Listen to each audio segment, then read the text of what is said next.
Vu du ciel, Bantako a tout l'air d'un village tout nouvellement créé, avec des habitations toutes ou presque à l'identique, faites de paille et de bois, le strict minimum pour un toit capable de résister aux intempéries.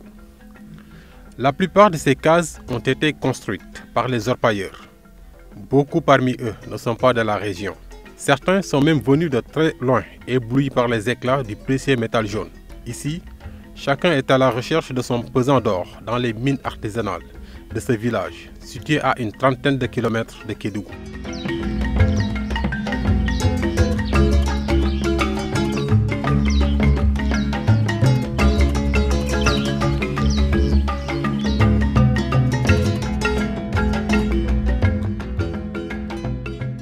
Aujourd'hui, c'est journée mine morte dans presque tout le village. Tous les forçats du minerai ont dû laisser leur kit d'orpaillage à la maison. Un congé de gré et de force suite à un drame qui vient de frapper au cœur de la grande confrérie des chercheurs d'or de Bantako.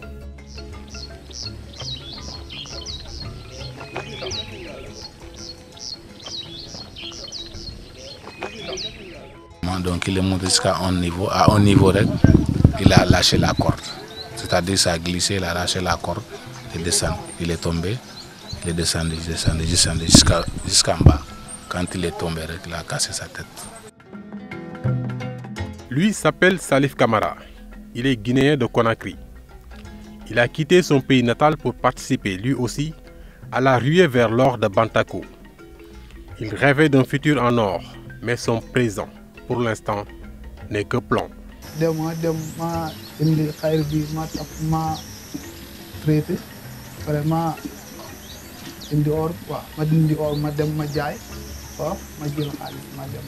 Dans sa lente dérive dans l'incertitude et l'angoisse, Salif n'est pas seul. Il a quelques compagnons d'infortune, venus comme lui de Guinée. Parmi eux, Alpha Amadou, dont l'avenir est aussi précaire que ses habitations, qui servent de refuge à tous les naufragés de la ruée vers l'or de Bantako.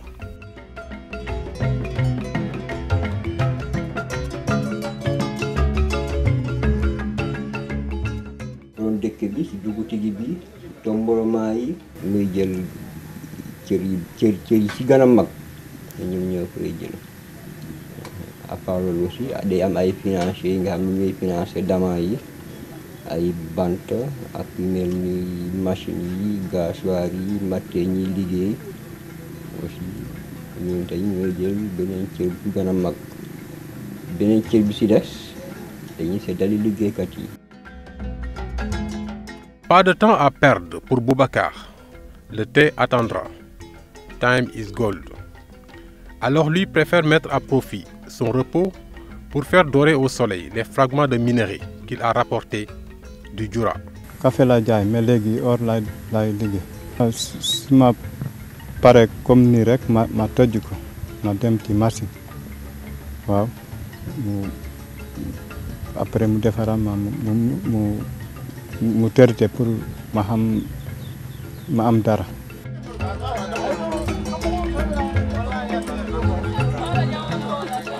Le filon d'or de Bantako attire des centaines d'orpailleurs venus des pays voisins. Qu'ils soient guinéens ou maliens ou encore burkinabés, tous sont venus ici avec juste l'espoir que les terres de Bantako leur feront quelques cadeaux en or massif.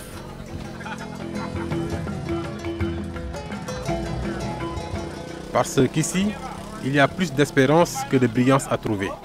Mais il en faut plus pour décourager ces khmers jaunes, prêts à tout, ou presque, pour quelques grammes du précieux métal jaune. Dans cette recherche effrénée de l'or, les Sénégalais ne sont pas en reste. Les femmes non plus, à l'instar de Binta Dafa, originaire du village de Wassadou, dans le département de Tambacounda.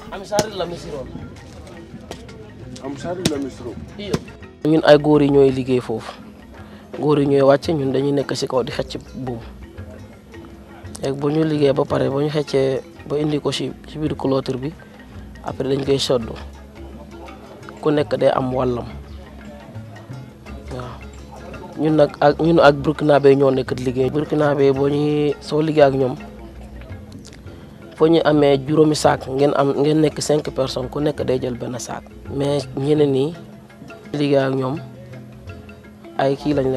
quelques sommes lañ lay jox. Dans la mine, il n'y a pas de division sexuelle du travail. Binta, comme ses collègues hommes, doit elle aussi se démerder toute seule.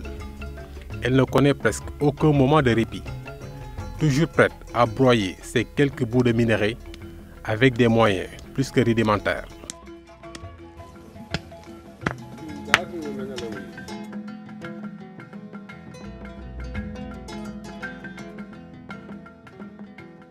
Retour à la mine où les orpailleurs ont repris le chemin des Djoura, comme ici dans l'un des sites d'orpaillage du village de Bantako, où s'active Fouhaba, un groupement d'intérêt économique local.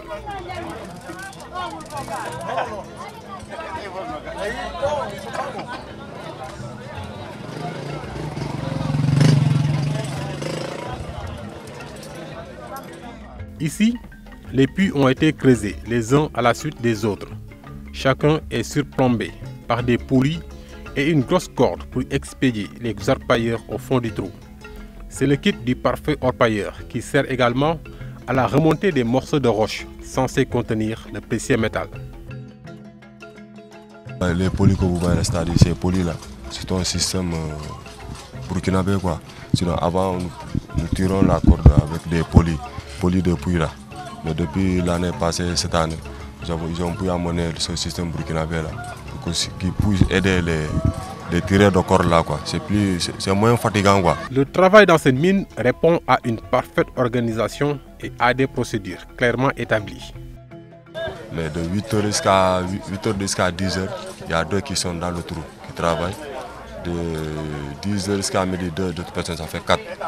De midi jusqu'à 14h, il y a 2 personnes qui descendent. Après, quand ils remontent à midi jusqu'à 14h30, les 2 autres encore descendent jusqu'à 16h. Si on descend à l'intérieur, on travaille du brin avec du marteau. Il fait noir, on travaille avec la torche. Comme si tu descends à l'intérieur là-bas, comme il y a de l'eau là-bas, bon, il n'y a pas très de...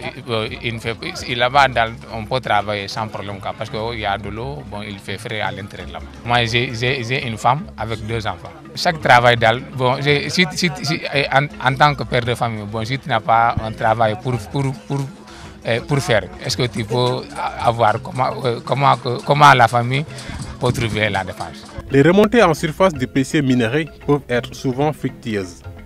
Il arrive des jours où la valeur marchande des sacs contenant les fragments de gisement dépasse toutes les attentes. Mais attention, la délicate question du partage de ce précieux trésor se fait sur la base de règles bien codifiées. Il y a des propriétaires de mines qui sont de 2 personnes, 3 personnes en fait. 3 personnes, les coupeurs qui sont dans le trou et les tireurs de cordes. Il y a d'autres qui financent, c'est-à-dire ceux qui amènent la corde et le poli. D'autres financent de l'eau, d'autres financent le sac. Donc une fois arrivé chez le gardien, on partage quoi. Après le partage, place maintenant au premier tri. Comme cette dame avec son improbable tamis sous un soleil tellement de plomb que tout ce qui s'y brille n'est pas toujours de l'or.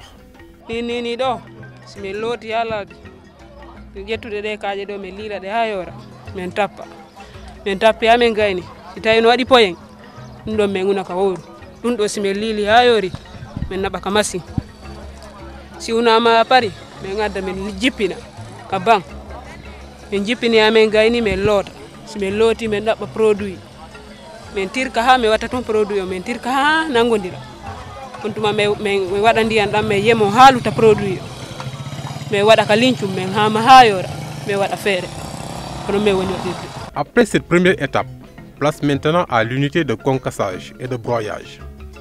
Les minerais broyés passe maintenant par la rampe de lavage où une partie importante du métal recherché est piégée par ce tapis un peu spécial. On le met ici d'abord sur le concasseur. On a mis le minerai sur le caillou ici. Les gros cailloux sont concassés au niveau d'ici en petits morceaux. Une fois avoir concassé ici, on l'amène sur le broyeur. Au niveau du broyeur, il y a les tapis qui sont là-bas. Ça broie et ça passe au niveau des tapis. Ces tapis encore sont rincés dans des bassines, différentes bassines. Après, on prend ce minerai qui est déjà broyé au niveau du broyeur. On l'amène à la table vibrante. Une fois amené à la table vibrante, on essaie de récupérer de l'or. L'orpaillage est un métier pavé de risques. Les querelles et les accidents ne manque pas. C'est des querelles entre les travailleurs de Dama, c'est-à-dire les gens qui descendent dans le trou. Parfois, c'est ce problème, c'est-à-dire il y a des Damas parce que les Damas sont en ligne, pas en bas. Il y a un espace qui est entre eux. C'est ce qui permet l'aération. Parfois, cet espace, les gens, parfois, le gars qui descend plus pour entrer sous l'autre, parfois, c'est ce problème qui arrive entre eux. Alors nous, on descend, les tomboulements, la sécurité, on discute entre eux, on fait une limite entre les puits et c'est fini. Les problèmes aussi qui sont là aussi, c'est les éboulements. C'est dû vraiment au sol. L'orpaillage traditionnel est un métier pas comme les autres. Il a ses mythes et ses réalités. Et surtout ses croyances qui interdisent par exemple la descente dans les mines les lundis et les vendredis. 2 jours où le fléau de la prostitution atteint son pic dans les villages. Dans les mines de Bantako comme partout ailleurs, les prostituées sont en terrain miné avec l'accroissement du banditisme dans les zones aurifères. Bo xamé li nga bay sa ginaaw nga xam lo fa doon dundé wala ngay joggé fofu bo ñëwé di nga ut liggéey benen liggéey mo gën jaay sa bop. Yow ñuy jaay sa bop ñoy gis nga leen. Man ma leen gis mais ñun amuñu ak ñom waxtaan sax. Salam alaykum sax amuñu suñu diganté. Ñom ñi ngi dëkk ci côté yi ci dëkk bi fi bar nañ fi. La ruée vers l'or est bien une réalité dans la région de Kédougou. Des milliers d'orpailleurs prennent d'assaut quotidiennement les multiples mines artisanales à la recherche de l'un des métaux les plus prisés au monde.